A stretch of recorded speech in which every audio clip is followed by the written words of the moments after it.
আজকের ভিডিওতে আমরা একটি খুবই সিরিয়াস এবং সেনসিটিভ প্রশ্নের উত্তর খুঁজে দেখব। ভারত কি বাংলাদেশে আক্রমণ করতে পারে? বাংলাদেশ ভারত সম্পর্ক আজ কেন নতুন করে টেনশন করছে? কোন ঘটনা এবং এই ইস্যুকে আন্তর্জাতিক স্তরে তুলে আনলো? এটি কি শুধু রাজনৈতিক চাপ নাকি কিছু বড় গোলমাল হতে চলছে? ভিডিওটি শেষ পর্যন্ত দেখুন, কারণ এখানে আছে সাম্প্রতিক ডিপ্লোম্যাটিক অ্যাকশন, নিরাপত্তা চিন্তা এবং আন্তর্জাতিক রিঅ্যাকশন। ভারত ও বাংলাদেশ দুই প্রতিবেশী দেশ। এদের সম্পর্ক বহু বছর ধরে উত্তেজনা, সহযোগিতা এবং কখনো কখনো দ্বন্দ্বের মধ্যে চলছে। কিন্তু এই পরিস্থিতি একটু তীব্র রূপ নিয়েছে। শুধু রাজনীতি নয়, এটা এখন প্রাতিষ্ঠানিক এবং আন্তর্জাতিক পর্যায়ের ইস্যু হয়ে উঠছে।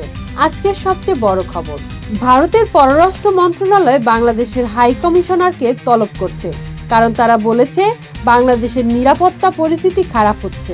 বিভিন্ন গ্রুপ ভারতীয় মিশনকে হুমকি দিচ্ছে, তাই ঢাকাকে নিরাপত্তা নিতে বলছে MEA। একই সাথে ভিসা সেন্টারগুলো চালু এবং বন্ধ করা হয়েছে নিরাপত্তা চিন্তা নিয়ে। এটা কোনো ছোট ঘটনা নয়, এটা ভারত ছাত্র রাজনৈতিক মাত্রা থেকে বের হয়ে কূটনৈতিকভাবে কড়া পদক্ষেপ করছে। সীমান্ত ইস্যু ও সীমান্তে চাপ। 2025 সালের মাঝামাঝি ভারতের BSF বাংলাদেশে একাধিক মানুষকে জোর করে ঢুকিয়েছে। কয়েকশো লোক কয়েকটি দিনে বাংলাদেশের দিকে ঢলিয়ে দিয়েছে। এটা শুধু লোক ঢোকানো নয়, এটা একটি নিরাপত্তা ইস্যু হিসেবে দেখা হচ্ছে। এই ধরনের পুশিন কাণ্ড কেবল সম্পর্ক খারাপ করছে না, এটা আইনগত ও আন্তর্জাতিক নীতির বিরুদ্ধেও চিহ্নিত হচ্ছে। রাজনৈতিক উত্তেজনা এবং প্রচারণা। বর্তমানে একটি ভারত বিরোধী আবেগ বাংলাদেশের শক্তিশালী হচ্ছে। রাজনৈতিক দলের বিবৃতি, বিক্ষোভ এবং অনেকে অভিযোগ করছে যা দেশের ভিতরে এক বিভাজন রচনা করছে। কিছু খবর বলেছে পাকিস্তানের ISI এবং রাজনৈতিক শক্তিগুলো বাংলাদেশে ভারত বিরোধী বাতাবরণ তৈরি করার চেষ্টা করছে। এই পরিস্থিতিতে দুই দেশের মাঝে দ্বন্দ্ব নয়, এটা একটি রাজনৈতিক অথবা কূটনৈতিক যুদ্ধের মতো হতে পারে। যুদ্ধ আসলে কি সম্ভব? এখন প্রশ্ন, ভারত কি সত্যিই বাংলাদেশে আক্রমণ করবে?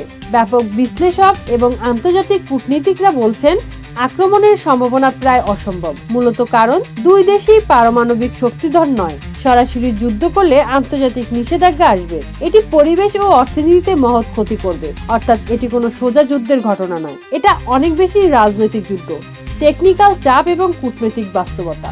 আন্তর্জাতিক প্রভাব ও ভবিষ্যৎ। এই টেনশন শুধু বাংলাদেশে বা ভারতে থেমে থাকছে না, এটা পুরো দক্ষিণ এশিয়ার ভূরাজনৈতিক মানচিত্রে প্রভাব ফেলছে।